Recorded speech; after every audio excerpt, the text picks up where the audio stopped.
नमस्कार। कार्यक्रम आजको सन्दर्भमा स्वागत छ। म सचिता। देशमा यति बेला निर्वाचनको परिणाम आइरहेको छ र केही ठाउँमा भने मतगणना जारी छ।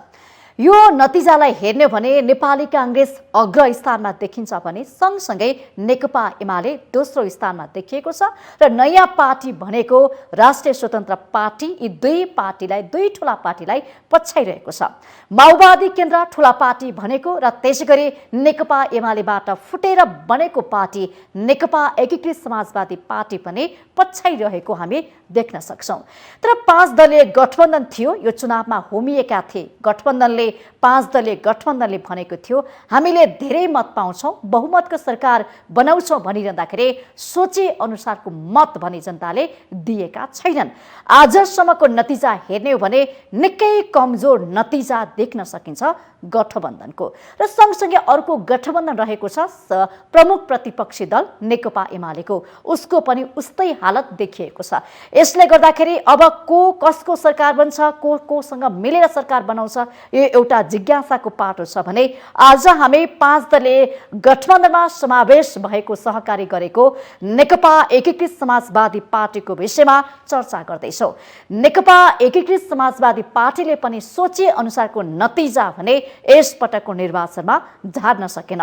उसको अहिले नतिजा जित हेर्ने भने 10 ठाउँमा मात्रै बनेको छ। अब यो पार्टी राष्ट्रिय पार्टी बन्ला या नबन्ला यो प्रश्न पनि उठेको छ र सँगसँगै अब यो पार्टी कसरी अगाडि बढ्छ, गठबन्धन गरेर अगाडि जान्छ अथवा आगामी यात्रा कस्तो हुनेछ र यो पार्टीको सिद्धान्त विचार र यो पार्टीले जुन उद्देश्यको साथ बनेको थियो तर यो पार्टीको यात्रा अब के रहन्छ लगायतका विषयमा रहेर आज हामी सन्दर्भमा चर्चा गर्नेछौं। र चर्चाको लागि हामीले बोलाएका छौं नेकपा एकीकृत समाजवादीका युवा नेता केन्द्र सदस्य पनि हुनुहुन्छ शंकर भण्डारीज्यूलाई आजको यो सन्दर्भको संवादमा हामीले बोलाएका छौं। आउनुहोस् उहाँलाई स्वागत गरौँ। स्वागत छ। धन्यवाद। अब सर्वप्रथम त यहाँलाई पनि थाहा छ देश दौडामा हुनुहुन्थ्यो चुनावी, हैन? मंसिर 4 पछि निर्वाचन सम्पन्न भयो र अहिले लगभग धेरै नतिजा आइसकेको छ। यो नतिजालाई हेर्ने हो भने तपाईको पार्टीको जितको चर्चा गर्ने हो भने मात्र 10 ठाउँमा जितेको छ। यो परिणामलाई कुन रूपमा लिनुहुन्छ तपाई? हामी अब 10 सिट मात्र जित्छौं भनेर यसरी कल्पना त गरेका थिएनौं, तर हाम्रो थोरै ठाउँमा हामी लडेको कारणले गर्दा, चुनावमा भाग लिएको कारणले गर्दा त्यस्तो धेरै ठुलो अपेक्षा पनि थिएन। तर झन्डै हामी गठबन्धनबाट 19 सिट र अरू केही गरेर 20 सिट जति चुनाव हामी लडेका थियौं। त्यसैले 15-16 जति आउँछ कि भन्ने अनुमान चाहिँ थियो। त्यो अनुमान चाहिँ मिल्न सकेन।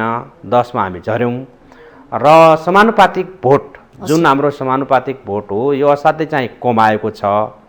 अब यी कमाउनका विभिन्न कारणहरू छन्। त्यसैले हाम्रो अपेक्षा भन्दा धेरै तल हामी आएका छौं। यो रिजल्टलाई तपाईले कुन रूपमा लिनुहुन्छ? यहाँले भन्नुभयो हामीले 19 सिट पाएका थियौं, त्यसमा 10 मात्रै सिट हासिल गर्यो भनेर। अब खुसी हुनुहुन्छ या दुखी हुनुहुन्छ त्यो पनि बताइदिनुस्।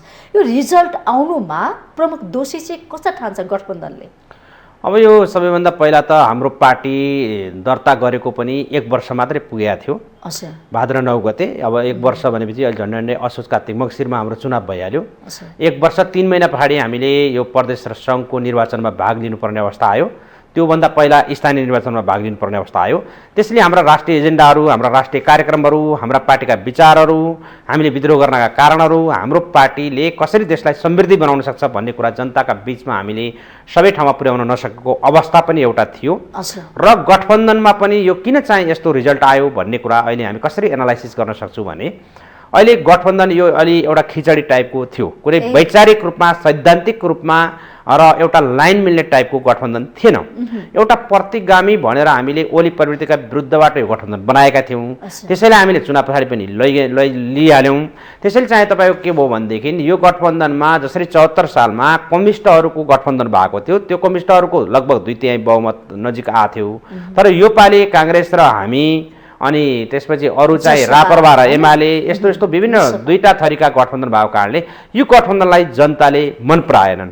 त्यो मन नपराएको कारणले पनि सर्लक्क सबै ठाउँमा गठबन्धन लागू भएन र नयाँ एक प्रकारको नयाँ दलहरू पनि आएको देखियो, स्वतन्त्रहरू पनि आएको देखियो, जसले कि नेपालको राजनीतिकमाथि हस्तक्षेप गर्नका लागि र नेपालको यो राजनीतिक वितृष्णा र राजनीतिक दलप्रतिको वितृष्णा र यसका दलहरूका मेन नेताहरूप्रतिको वितृष्णाको कारणले गर्दा पनि यो गठबन्धन सर्लक्क चाहिँ लागू नभएर यसरी चाहिँ तपाईँको यो रिजल्ट आएको भन्ने मेरो एनालाइसिस छ। जस्तो यहाँले भन्नुभयो हाम्रो गठबन्धन अलिक स्पष्ट थिएन, अलिकति भनौँ किचलो थियो, त्यसले गर्दाखेरि हामीलाई जनताले मत दिएनन् भनिरहँदाखेरि अर्को चुनौती के थपिया छ भने नयाँ पार्टी, राष्ट्रिय स्वतन्त्र पार्टी लगायतका सिके राउतका पार्टी होइन, लगायतका रेशम चौधरीका पार्टीहरू पनि अहिले भित्रेका छन्, यो चुनावमा देखियो।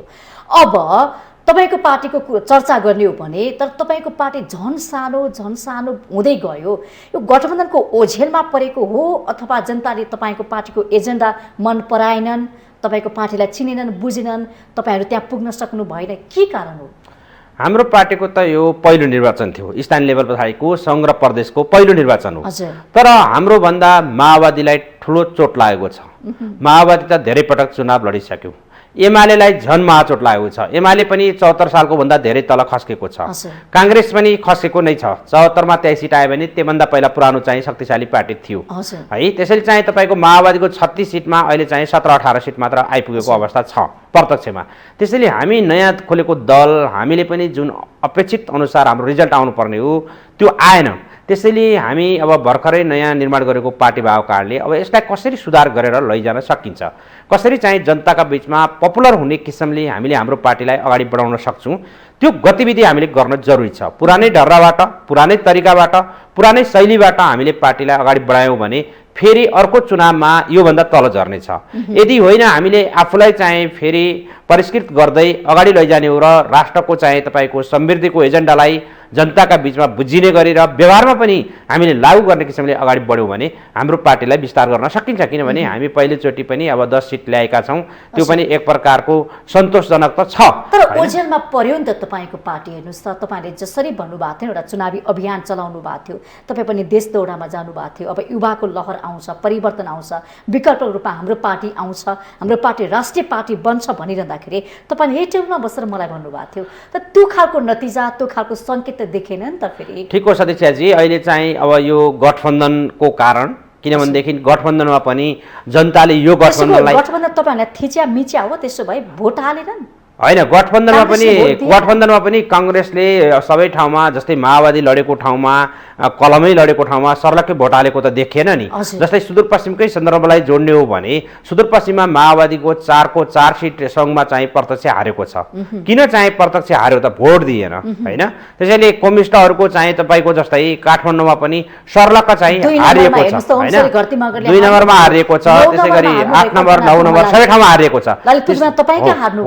त्यसैले चाहिँ तपाईँको के छ भनेदेखि यो गठबन्धनको पनि जनताहरूले, कार्यकर्ताहरूले यो डाइजेस्ट नगरेको पनि अहिलेको रिजल्टबाट प्रभावित भएको छ र नयाँ चाहिँ एक प्रकारको जुन अहिले आएको छ एउटा मतलब त्यसले लहर, त्यसले पनि यसलाई चाहिँ कता न कता धक्का दिएको छ।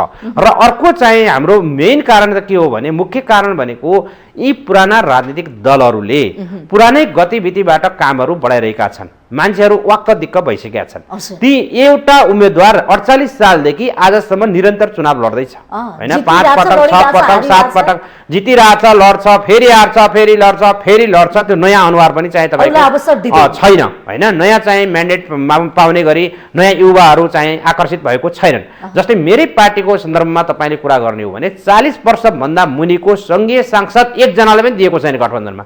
अहिले तपाईँले जितेका 10 जना हेर्नुहोस् न। त्यसैले हो म जस्ता थुप्रो युवा साथीहरूले टिकट पाएका छैनन् होइन, प्रदेशमा फाटाफुट्टा छाडेर होइन, 1-2 जना कोही छाडेर।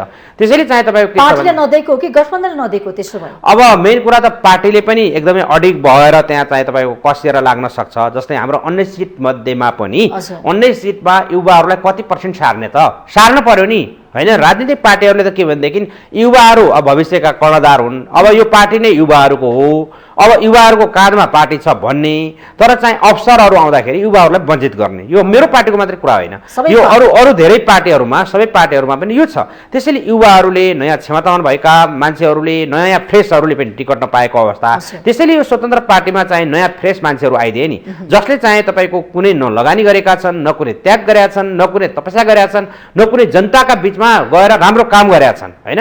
2-3 महिना 3-4 महिना फेसबुकमा लेखेको भरमा, मिडियामा बोलेको भरमा वार्ती मत आएको छ, होइन। त्यसैले चाहिँ पार्टीले धेरै मत ल्याउनु भएको छ, ठुला पार्टीले टक्कर दिनु भएको छ, चुनौती दिनु भएको छ उहाँले। हो, समानुपातिकमा पनि राम्रो भोट आएको छ र प्रत्यक्षमा पनि यस्तो चाहिँ तपाईँको राजधानीमा, होइन, जो शिक्षित जनताहरू होइन, त्यसैले चाहिँ तपाईँको उहाँहरू यसरी आछन् भने उहाँहरूप्रति जनताले एक प्रकारको राजनीतिक प्रति यो पुराना पार्टीप्रतिको वितृष्णा र उहाँहरूप्रतिको आकर्षण भएको कारणले, युवाहरूप्रतिको आकर्षण भएको कारणले पनि यो भएको हो नि। त्यसैले अब हामी राजनीतिक दलहरूले के बुझ्न जरुरी छ भने हाम्रा नेताहरूले युवालाई पनि अवसर दियो भने यस्ता अन्य युवा जस्तो तपाईँले भन्नुभएको छ नि, 3-4 महिनामा जन्मिएका च्याउसरी उम्रिएका ती पार्टीहरूको आकर्षण जुन बढ्यो, मत पनि वारवार्ती आयो, तपाईँ जस्तो युवाले उम्मेदवार नपाउँदाखेरिको अवसर हो। त्यसो भए हो नि, त्यो पनि एउटा कारण हो। धेरै कारणहरूमध्ये त्यो पनि एउटा कारण किन हो भने, जस्तै म तपाईँलाई उदाहरण दिउँ, हेटौडामा हाम्रो पूर्व स्वास्थ्य मन्त्री हाम्रै पार्टीको विरोध खतिवडाजी धेरै पटक चुनाव लड्नुभयो, जित्नु पनि भयो। योपालि चाहिँ त्यहाँ चाहिँ तपाईँको महेश बर्तोला भन्ने अखिलको चाहिँ पूर्व उपाध्यक्ष, यङ इनर्जेटिक मान्छे लडे भने उनलाई किन जिताइयो, होइन। युवा भएको कारणले चाहिँ सायद अर्को एमाले पार्टीको विरुद्ध मान्छे भएको भए त्यहाँ पनि सायद हार्थ्यो होला, होइन। अलिकति युवा दिएको ठाउँमा कतिपयले हारे पनि के भएको छ भने फेरि युवाहरूले पाउने बित्तिकै सबै जित्छन् भन्ने पनि होइन, कतिपयमा हारे पनि धेरै राम्रो मत ल्याएर आएका छन्।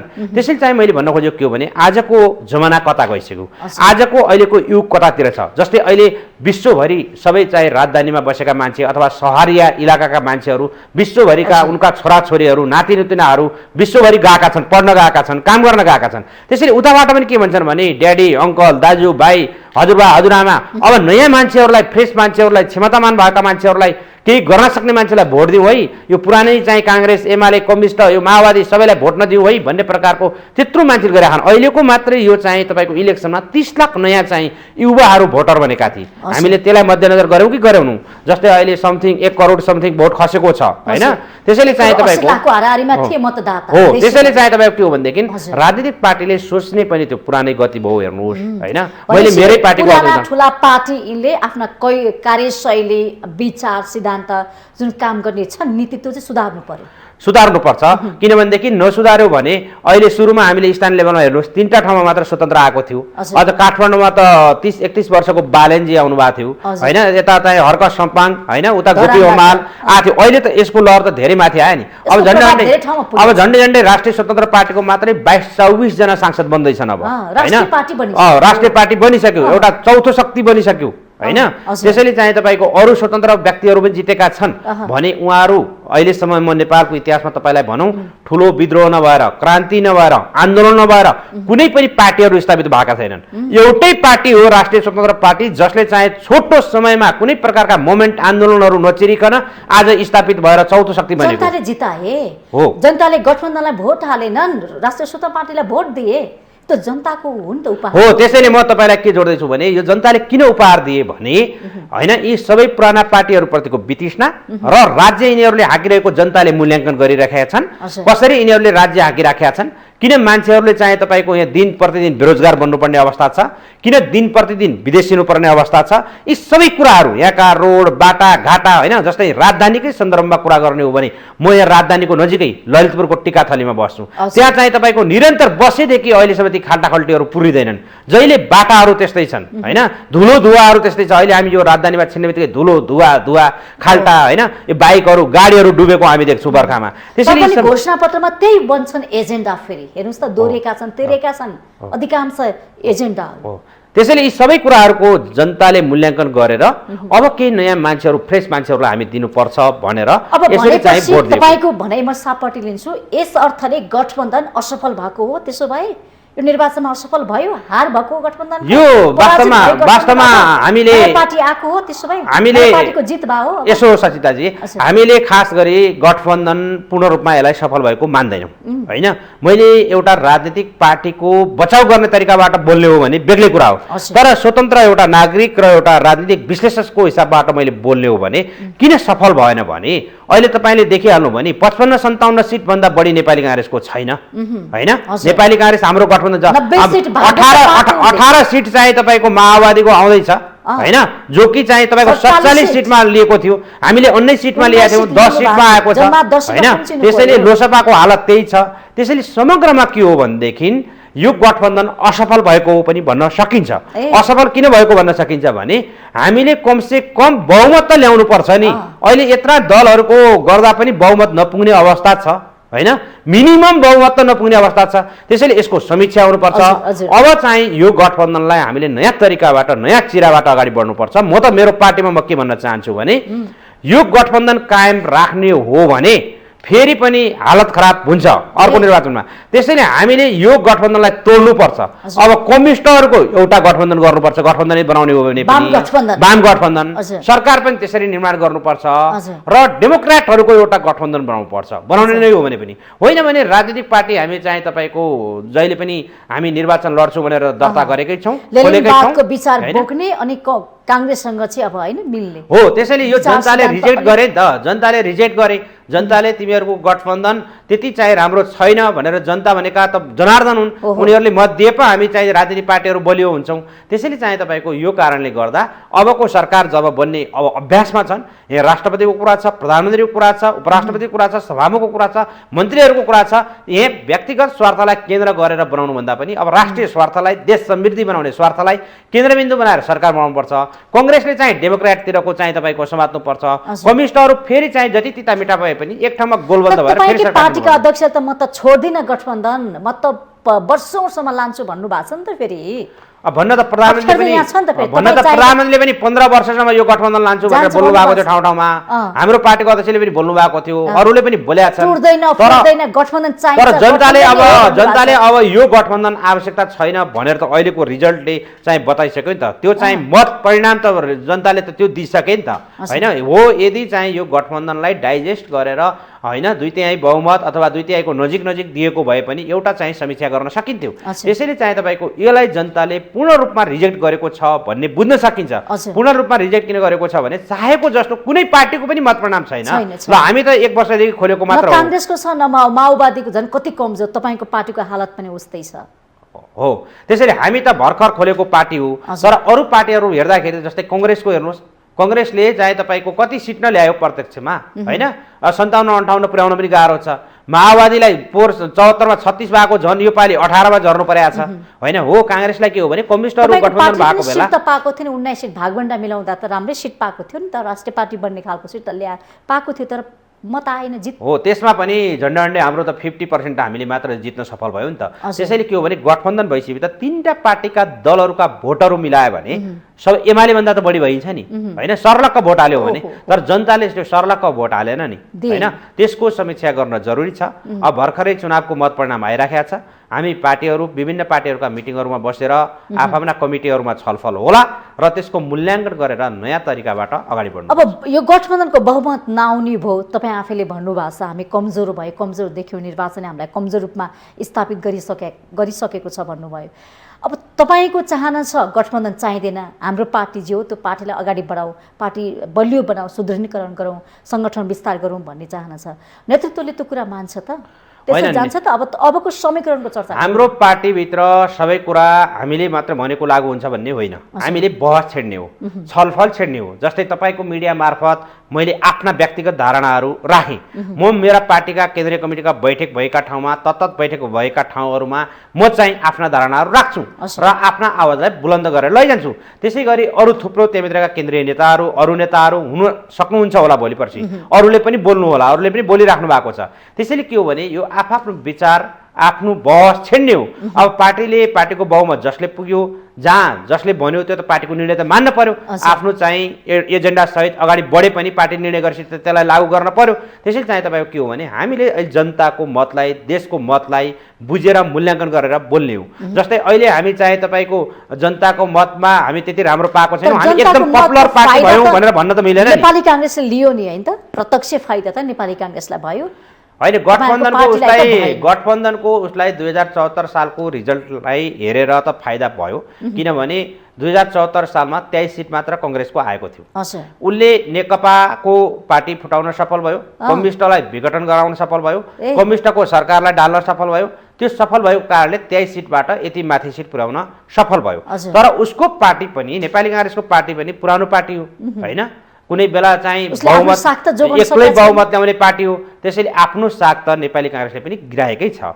नेपाली काङ्ग्रेस पनि अहिले यो गठबन्धनको कारणले निकै ठुलो पार्टी भएको त भन्न सकिँदैन होइन, किनभने 91 सिटमा अहिले 55-60 सिट आउने भने त्यति धेरै ठुलो कुरा त अर्थ होइन, यो त गठबन्धनको कुरा हो नि त। 5 दल हामी एकातिर थियौँ नि त होइन, 5 दल एकातिर हुँदाखेरि पनि यो यति थोरै सिट ल्याएर एकदमै हामीले राम्रो गऱ्यौँ भन्न त मिल्दैन। 5 दलले भन्नु न केपी शर्मा ओलीलाई तहलाउँछु भनेर चुनावमा होमियो, तर तपाईँहरूलाई तहलाउनको लागि चाहिँ अर्को पार्टी जन्मियो होइन त हो। अहिले तपाईँहरू त फेरि तपाईँको पार्टी झन् विद्रोह गरेर आएको पार्टी हो नि त। एमालेलाई हराउँछौँ, एमाले काम नलाग्ने पार्टी हो, काम गर्न सक्दैन, हामी काम गर्छौँ, हामी विकास गर्छौँ, समृद्धि ल्याउँछौँ भनेर तपाईँहरू आउनुभयो नि त विद्रोह गरेर, त सोचे अनुसारको भयो होइन। एमालेलाई ठुलो धक्का लाग्यो। जस्तै पहिला 80 सिट जितेको एमाले पार्टी हो, आज ठ्याक्क त्यसको आधा झर्नुपर्ने अवस्था आएको छ, 50% झर्नुपर्ने। एमालेलाई धक्का नलाग्यो त होइन, कतिपय ठाउँमा 3 भोटले हारेका छन्, कतिपय ठाउँमा 1000ले भोट हारेका छन्, कतिपय ठाउँमा 200 भोटले हारेका छन्। ठुलो धक्का लागेको छ। तर ठुलो धक्का लागे भन्दा पनि अहिलेको डर के हो भने नि, अहिले हाम्रो यो जुन मत परिणाम आयो कतै देश अस्थिरतातर्फ धकेलिँदै छैन भन्ने एक प्रकारको अनुमान गर्न सजिलो होला। किनभनेदेखि कसैको बहुमत नपुग्ने अवस्था छ। बहुमत नपुग्यो भने त्यो धेरै पार्टीहरूलाई हामीले सरकारमा लिनुपर्नेछ।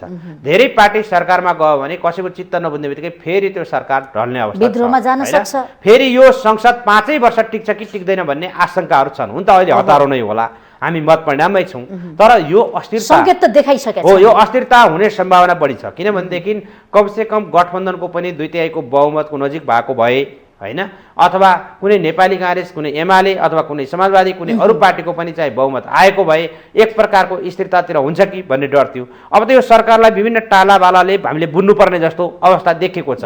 त्यसैले अस्थिरतातर्फ नजाओस् भन्ने हाम्रो चाहिँ शुभकामना हो यो देश। किनभने पटक पटक हामीले धेरै वर्ष चाहिँ लगानी गरेर, धेरै वर्ष यो चाहिँ तपाईँको राजनीतिक उथलपुथल गरेर हामीले संविधान निर्माण गरेर एउटा ट्र्याकमा ल्याएर अगाडि बढाइरहेका छौँ।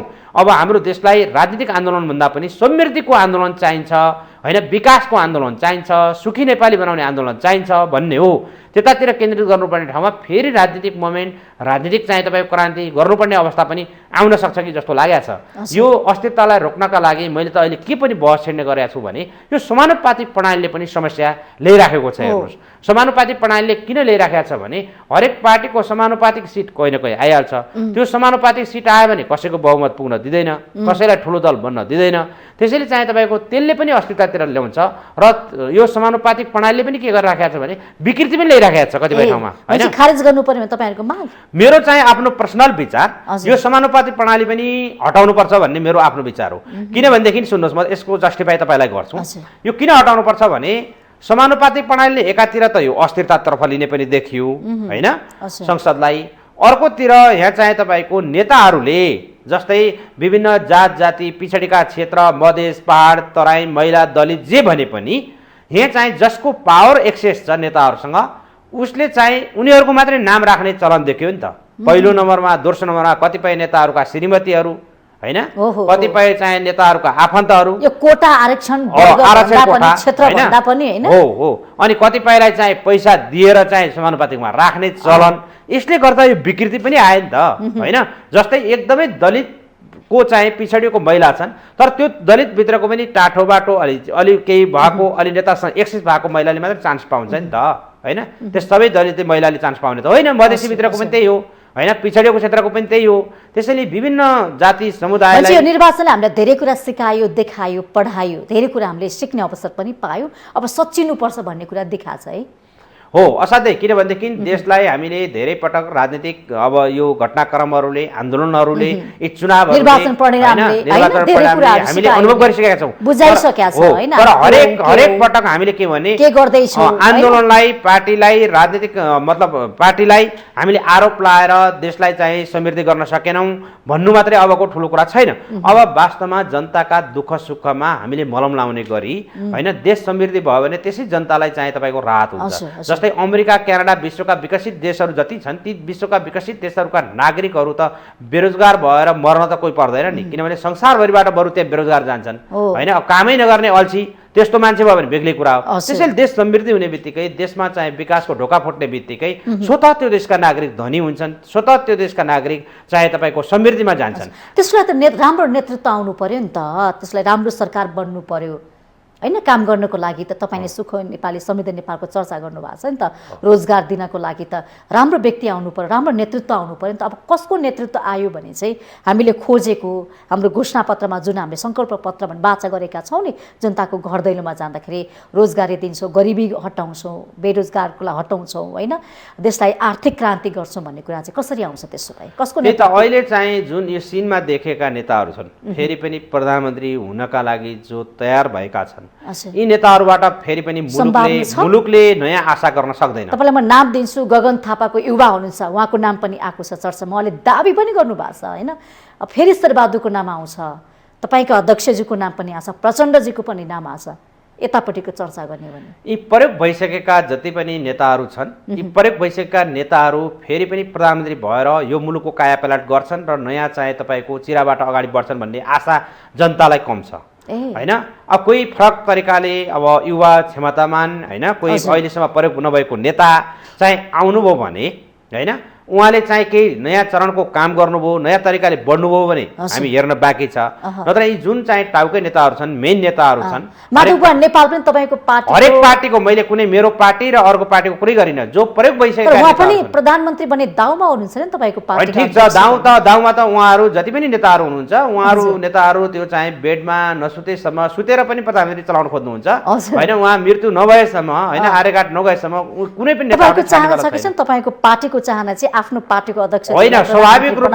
स्वाभाविक रूपमा मेरो चाहना, मेरो देशको चाहिँ मेरो पार्टीको चाहना, पार्टीको अध्यक्ष प्रधानमन्त्री हुनुहुन्छ होला, राम्रो होला भन्ने चाहना होला। तर देशले के खोजिरहेको छ, देशले के मागिरहेको छ, अहिलेको जेनेरेसनले के मागिरहेको छ, त्यतातिर हामीले सोच्नुपर्ने हुन्छ। मेरो व्यक्तिगत चाहनाले भन्दा पनि देशले मागिरहेको चाहनातिर अब प्रधानमन्त्री बन्नुपर्छ भन्ने कुरा हो। सान्दर्भिक र व्यवहारिक मान्छे उपयुक्त पात्र को भन्ने कुरा खोज्नु पर्यो होइन, खोज्नुपर्छ। त्यो राष्ट्रले जितेका यी अनुहार छ नि, नो नट अगेन पनि चलाइयो, तर पनि पूर्व प्रधानमन्त्रीहरूले जित्नु भएको छ होइन, फेरि पनि उहाँहरू नै आउनु भएको छ नि त, सांसद बनेर उहाँहरू आइसक्नुभयो। अब हामीले नयाँ नेतृत्व पाउँछौँ भने पनि सम्भावना निकै कम छ कि रवि लामिछानेलाई प्रधानमन्त्री बनाउनु पर्यो होइन। पार्टीकै मान्छे त त्यही मान्छेहरू आउनु भएको छ नि त। अब कसको नेतृत्व आयो, कसलाई नेतृत्व दियो भने चाहिँ, कसको सरकार बन्यो भने चाहिँ सम्भावना होला? त्यही त अहिले अब सरकार बन्ने त अब यही गठबन्धनले संसदीय प्रणालीमा यही जुन ठुला पार्टीहरू छन्, यी ठुला पार्टीहरूको नै सरकार बन्ने हो, किनभने सङ्ख्याको कुरा छ। त्यो संसदीय पार्टीहरूमा जस्तै एमालेहरूको गठबन्धन भयो भने एमाले पनि बनाउन सक्ला, कङ्ग्रेसहरूको अथवा यही गठबन्धन कायम रह्यो भने देउपाले पनि बनाउन सक्लान् होइन, प्रचण्ड माधव नेपालले पनि बनाउन सक्लान् होइन। यिनकै सेरोफेरोमा अहिले प्रधानमन्त्री अथवा सरकार रहन्छ। तर जो रहे पनि, जो सरकार बने पनि अब चाहिँ नेपाली जनताले कहिले चाहिँ तपाईँको सुख पाउने भन्ने कुरा हो, नेपाली जनता कहिले चाहिँ तपाईँको समृद्धि बन्ने भन्ने कुरा हो, हाम्रो मुलुक कहिले विकसित मुलुक बन्ने भन्ने कुरा हो। हामीले यसो यहाँ 5-7 तलाका यसो टावरहरू हेर्दा यत्रो घर भन्ने होइन, यत्रा घरहरू त गगनचुम्बी महलहरू त हजारौँ भन्नुपर्छ अनि समृद्धि हुन्छ होइन। त्यही प्रकारको चाहिँ घोषणापत्रमा होला नि त, तपाईँको पार्टी घोषणापत्र छैन के छ? घोषणापत्र होइन, घोषणापत्रमा त हरेक पार्टीले के लेख्ने गरेका छन् भने घोषणापत्रमा भयभरका कुरा लेखेका हुन्छन्, सबैले यो गर्न नसकिने, यो पनि गर्छु, त्यो पनि गर्छौँ, रेल पनि ल्याउँछु, ठुला यी बाटाहरू पनि फ्राकिलो बनाउँछौँ होइन, गाउँमा अस्पताल बनाउँछु, स्कुल बनाउँछु, सबै भन्छन्। तर अब त्यो घोषणापत्र धेरै मान्छेले अहिलेसम्म विश्वास गरेका छैनन्। घोषणापत्र भन्दा पनि अब बन्ने नयाँ सरकार, अब जाने क्याबिनेटमा जाने मन्त्रीहरू होइन, नयाँ सरकार हाँक्ने प्रधानमन्त्री, अब उहाँहरूले कसरी देश हाँक्नुहुन्छ त्यो हामीले हेर्न जरुरी छ। उहाँहरूले राम्रो तरिकाले देश हाँक्नुभयो भने फेरि 5 वर्ष पछाडि चाहिँ चुनाव लड्दै जाँदाखेरि राम्रो माहौल बन्ला। होइन अब फेरि पनि उही टालाटुला पारा हो भने भयो भने फेरि नयाँ स्वतन्त्रहरू, नयाँ व्यक्तिहरू, नयाँ जनादेश फेरि आउन सक्छ। होइन जस्तै अहिले रवि लामिछानेको आयो नि त, होइन कमसेकम यत्रो 22-24 सिट आउने सम्भावना छ। 22-24 सिट आयो भने त एउटा ठुलै शक्ति भएको पार्टी हो नि सुरुमै, होइन होइन यो 5-6 महिनामै खोलेकोमा यति चाहिँ आउनु भनेको धेरै ठुलो शक्तिको कुरा हो। मैले अघि पनि तपाईँलाई उदाहरण दिएँ, आन्दोलन बेगर नचाहे तपाईँको हाम्रो उपेन्द्र यादव आउनु भएको 3-4 महिनामै हेर्नुस् त यति ठुलो माहौल बनाउनु भएको रहेछ उहाँहरूले। हो त्यसैले के हो भने यो चाहिँ तपाईँको जनताले परिवर्तन खोजिरहेका छन्, त्यो पनि अझ शिक्षित भएका ठाउँका, अझ चाहिँ शहरी इलाकाका जनताहरूले बढी बुझेर चेन्जेबल हुन्छन्। जस्तै पहाडी इलाकामा के छ भने जति बुझे पनि म त चाहिँ मेरो बाउ पनि काङ्ग्रेस, मेरो बाजे पनि काङ्ग्रेस, मेरो बुवा पनि कम्युनिस्ट, बाजे पनि कम्युनिस्ट भन्ने चलन छ नि, म त्यसैले चाहिँ तपाईँको त्यो पार्टीभन्दा चेन्ज हुँदैन भन्ने चलन छ। तर शहरी इलाकामा त मान्छेहरू चेन्ज हुन्छन् र चेन्ज खोजी पनि राखेका छन्। पटक पटकका चाहिँ मत परिणामले त्यो रिजल्ट पनि देखाइरहेको छ। त्यसैले यो सबै कुरालाई अध्ययन गरेर हाम्रा जुन नेताहरू छन्, पार्टी हाँक्ने नेताहरू, ती नेताहरू सुदृढ भएर मुलुकको स्वार्थलाई अगाडि राखेर काम भयो भने फेरि राजनीतिक पार्टी भने त पार्टी नै हो, होइन स्वतन्त्र व्यक्तिहरू गएर त सरकार बन्ने त होइन। होइन राष्ट्रिय पार्टी दल चाहिन्छ। नयाँ दल आयो, फेरि नयाँ दल एउटा राष्ट्रिय स्वतन्त्र पार्टी आएको छ। सिक्किमको पार्टी पनि आछ। उपेन्द्र यादवलाई त उहाँले धेरै मतले जित्नु भएको छ त। उहाँहरूको त सिट त्यस्तो धेरै छैन, उहाँको सिट त छैन धेरै, उहाँ एकजना जित्नु भएको छ, होइन 1-2 जना खोइ अरू होला, नत्र उहाँको त त्यति धेरै ठुलो प्रभाव पर्दैन। तर पनि एउटा मधेसमा उपेन्द्र यादवको एउटा जुन ऊ थियो त्यसलाई चाहिँ चिरेर नयाँ त उहाँ आउनुभएको छ, त्यो मत परिणाम आएको छ। कहिलेकाहीँ त के पनि हुन्छ भने आन्दोलनमा अथवा चुनावमा कहिलेकाहीँ नसोचेको परिणाम पनि आउँछ। तर नसोचेको परिणामलाई पुरै यो नसोचेको परिणाम हो भनेर व्यवस्था गर्न मिल्दैन। के कारणले यस्तो परिणाम आयो, के कारणले जनताले यसरी भोट दिए, त्यो कुराको गम्भीर समीक्षा गर्ने, त्यसको चाहिँ समीक्षा गरेर त्यसको बारेमा गम्भीर भएर सोचेर अगाडि बढ्नुपर्ने हुन्छ। अब अन्तिम नतिजा आउँदैछ, होइन अब लगभग 2-4 दिनमा लगभग सकिन्छ यो नतिजा पनि प्रदेश र केन्द्रको। अब तपाईँहरू कहाँ जित्दै हुनुहुन्छ?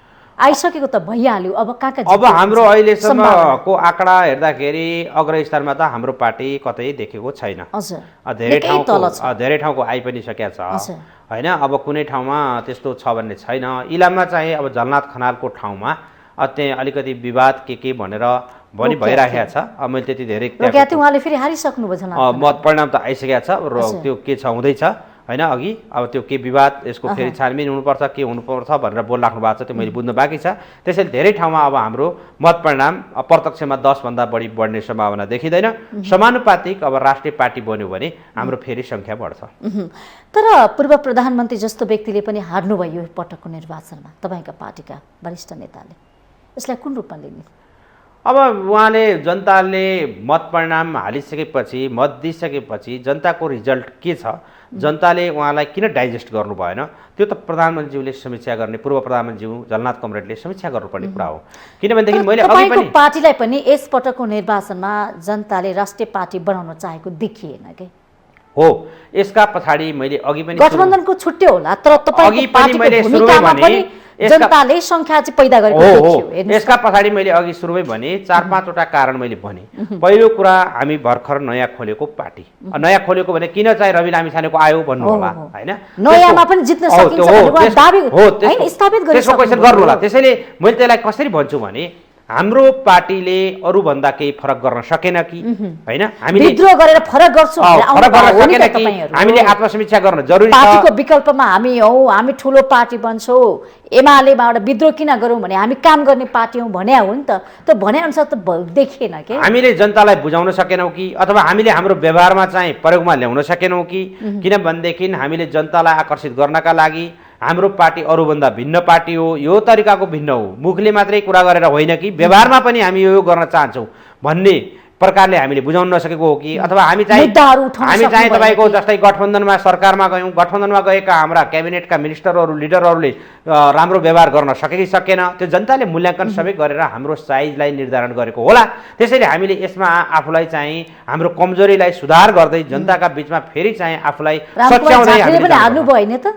हजुर रामकुमार झाँक्रीले पनि हार्नुभयो उहाँले पनि हार्नुभयो तपाईँकै पार्टीका नेता हुनुहुन्छ मन्त्री भइसके मान्छे हो धेरै धेरै अरू मन्त्री भएका अरूले पनि हारेका छन् मेरो पार्टीका पनि र अरू पार्टीका पनि मन्त्री भएका धेरै नेताहरूले हारिसकेका छन् त्यसैले त्यो त्यहाँको जनताले उहाँहरूको काम कर्तव्य सबै मूल्याङ्कन गर्नुभएको होला किन मन्त्रीले हार्यो भन्ने 2-4वटा कारण हुनसक्छ एउटा कारण उहाँलाई के अरे त्यहाँको चाहिँ तपाईँको जनताले मन पराएको पराएन उहाँले मन्त्री हुँदाखेरि के व्यवहार गर्नुभएको थियो कति विकास गर्नुभएको थियो अरू चाहिँ आफ्नै पार्टीका सहकर्मीहरूसँग कस्तो व्यवहार गर्नुभएको थियो एउटा होला अर्को चाहिँ गठबन्धनका नेताहरूसँग गठबन्धनका कार्यकर्ताहरूसँग जनतासँग उहाँको व्यवहार के थियो एकदमै प्रतिशोधपूर्ण थियो कि जस्तै माथि गठबन्धन गरिदियो गठबन्धन इमानदार नहुँदा पनि इमानदार नहुन सक्छ अर्को तेस्रो कारण चाहिँ के हुन सक्छ भने आफूसँग लड्ने अर्को हेभी वेटी लिडर कस्तो छ कति उसको जनप्रियता हो यी विविध कारणहरू हुन सक्छन् हैन आर्थिक राजनीतिक विभिन्न सांस्कृतिक त्यहाँका विकासका कुराहरू हैन सबै कारणहरूले गर्दा चाहिँ तपाईको ती कारणहरूले म्याच नखाइसकेपछि मान्छेहरू हार्न सक्छ तपाईको पार्टीको गन्तव्य के हो उद्देश्य के हो विचार के हो सिद्धान्त के हो भन्ने कुरा अझ पनि जनतालाई थाहा छैन के त्यही त अब त्यसको लागि हाम्रो पार्टीले स्पष्ट लाइन स्पष्ट विचार स्पष्ट नीति र सिद्धान्त लिएर जनताका बीचमा अब 5 वर्षको बीचमा मुद्दाहरू कस्तो उठाउँछ यो पार्टी केको लागि खडा भएको राष्ट्रिय इस्युहरू अन्तर्राष्ट्रिय हो ठीक भन्नुभयो तपाईले राष्ट्रिय इस्युहरू अन्तर्राष्ट्रिय इस्युहरू हाम्रो पार्टीका एजेन्डा कार्यक्रमहरू सब के हुन् भन्ने कुरा हामीले राष्ट्रिय लेभलमा 5 वर्षमा वार्ड टोलसम्म हामीले बुझाउनु पर्छ अब किनभने फेरि 5 वर्ष अगाडि चुनाव आउँदैछ हो यदि हाम्रो राम्रोसँग पार्टी चलाउने हो भने संगठन पनि नयाँ हुनु पर्यो विचार पनि नयाँ हुनु पर्यो विधि पद्धति पनि नयाँ तरिकाको हुनु पर्यो हैन पुरानै ढर्राबाट हामी अगाडि बढेर नयाँ गतिमा हामी दौडाउन सक्दैनौँ त्यसैले सबै कुरालाई मूल्याङ्कन गरेर भर्खरै निर्वाचनको मतपरिणाम आउँदैछ मतपरिणामको रिजल्ट सकिएको छैन त्यसपछि पार्टीका विभिन्न मिटिङहरूमा छलफल हुन्छ र हामी एउटा निचोडमा पुग्छौँ निष्कर्षमा पुग्छौँ अनि चाहे तपाईको द्रुत गतिमा नेकपा एकीकृत समाज पार्टीलाई हामी अगाडि बढाउँछौँ होइन यही तालमा अगाडि हो भने अब यस्ता पार्टीहरू धेरै पार्टीहरू खोलिराख्छन् यी धेरै पार्टीहरू खोलेर अर्थ हुँदैन न पार्टीको हित हुन्छ न जनताको हित हुन्छ न देशको हित हुन्छ यही गतिमा एक कार्यशैलीमा हामी अगाडि बढ्ने हो भने गठबन्धनै गरेर जाने हो भने त केही छ त छैन नि त हो ठीक भन्नुभयो त्यसैले पार्टीहरू धेरै पार्टीहरू खोलेर भन्दा पनि धेरै पार्टीहरू खोलिसकेपछि ती पार्टीहरूले जनताका पक्षमा कस्तो चाहिँ पार्टी मर्ज हुने दुईटा पार्टी दुई ध्रुवीकरण पनि गर्न सकिन्छ नि त नेपाली कांग्रेस नेकपा एमाले बीचमा यो चर्चा पनि भयो तर हे कस्तो छ भने तपाईले भनेको जस्तै अमेरिकामा पनि धेरै पार्टीहरू छैन विश्वका अन्य धेरै ठाउँहरूमा पनि धेरै पार्टीहरू छैन यहाँ नेपालमा पनि अब जस्तै 2074 मा एक प्रकारको कम्युनिस्ट पार्टीहरूको ठुलो पार्टी नेकपा बनिसकेको थियो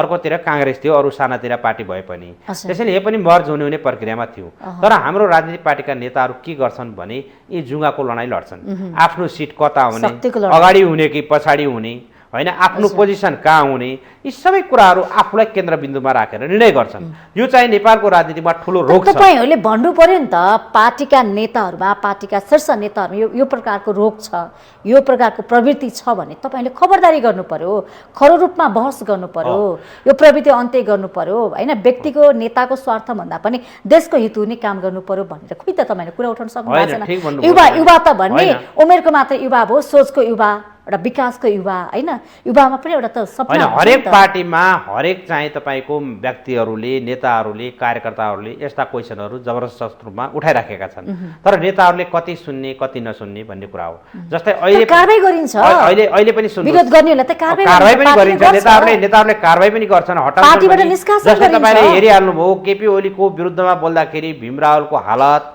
हैन घनश्याम भुसालको हालत उहाँहरूलाई पार्टीमा न टिकट दियो न केही गरियो हैन विभिन्न तर्कहरू गरेर आफ्ना तर्कहरूलाई माथि पार्ने काम नेताहरूले गर्छन् तर यथार्थ के हो धरातलमा के हो हैन नेपाली जनताको चाहना के हो त्यो उहाँहरूले त्यो चाहिँ पावरमा पदमा पुगेका मान्छेहरूले आँखा चिम्लेर बन्द गरेर बस्छन् त्यसैले चाहिँ हरेक पार्टीभित्र विद्रोहहरू त भएका छन् जस्तै अहिले गगन थापाले पनि अहिले के भनिसकेका छन् भने यी सबै नेताहरूले मलाई प्रधानमन्त्रीमा स्वीकार छन् मेरो पार्टीभित्र संसदीय दलको नेतामा स्वीकार छन् भने ठिकै छ स्वीकार्दैन भने विद्रोह गर्छु त भनेकै छन् नि त्यस्तै अरु युवा आउँदैमा देशले काँचुली फेर्छ भन्ने पनि छ त छैन त विश्वास छ त युवा त धेरै आए हरेक पार्टीमा आएका छन् युवाले नजितेको देश त होइन खाली उमेरको आधारमा युवा मात्रै आएर राम्रो हुन्छ देशै कायापलट हुन्छ भन्न खोज्या होइन यी प्रयोग भइसकेका नेताहरू भन्दा उहाँहरूले गरेको काम कर्तव्य भन्दा अर्को मान्छे केही राम्रो काम गर्छ कि भन्ने एउटा झिनो आशा हो जस्तै म युवा जाने बित्तिकै संसारै पल्टाउँछु भन्ने होइन मैले काम गरेपछि मेरो व्यवहारले के उतार्छ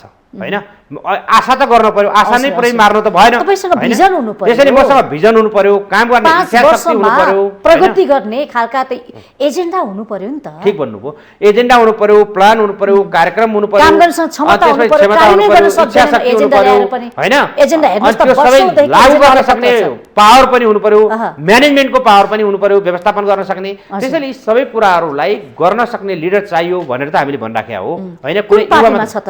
हजुर, नेपाली कांग्रेस, तपाईको पार्टी, माओवादी, नेकपा एमाले कुन पार्टीमा होला त यो प्रकारको लिडर गर्न सक्ने? हैन, अब यो प्रकारको क्षमता राख्न सक्ने हरेक पार्टीमा लिडरहरू छन्। ठाउँ नपाएको मात्र हो, समय त्यो अवस्था सिर्जना मात्र नभएको हो। सबै चाहिँ कमजोर छन्, सबै गर्न नसक्ने छन् भन्ने पनि होइन। र नेपालको राजनीतिक यो प्रणाली, अस्थिर प्रणाली जुन छ, यो अस्थिर प्रणालीको कारणले गर्दा पनि समस्या आएको हो। किनभनेदेखि के हुन्छ भने बाह्य राजनीतिक हस्तक्षेप हुन्छ हैन। विभिन्न चाहिँ मित्र राष्ट्रहरूले नेपालको राजनीतिलाई हस्तक्षेप गरेर यहाँ चाहिँ अस्थिरतातर्फ धकेलिरहेका पनि विभिन्न बेला हामीले उदाहरण सुन्ने गरेका छौँ।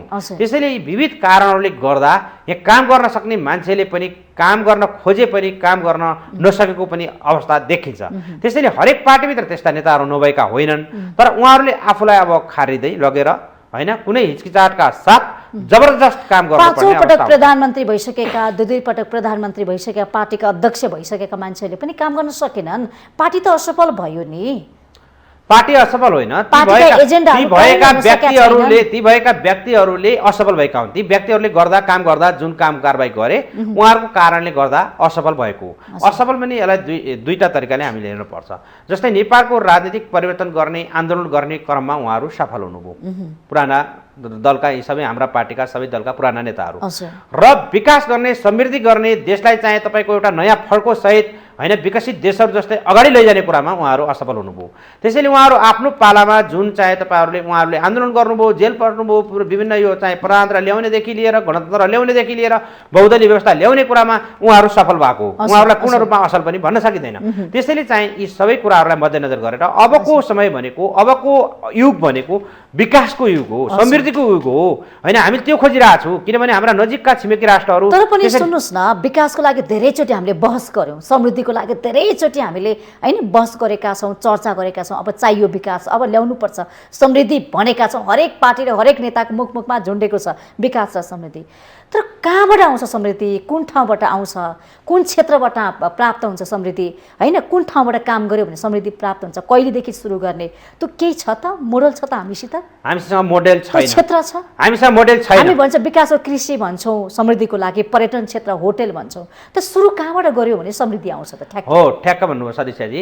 यो के हो भनेदेखि जस्तै हामीले कुराकानी गर्छौँ तर हामीसँग मोडेल छैन। मैले अघि पनि भने त्यो खाका छैन। किन म तपाईँलाई भन्दैछु, यो क्षेत्रमा यति लाभ लिन सक्छौँ हैन, यो क्षेत्रबाट यति हजारौँ हामीले रोजगार सृजना गर्न सक्छौँ।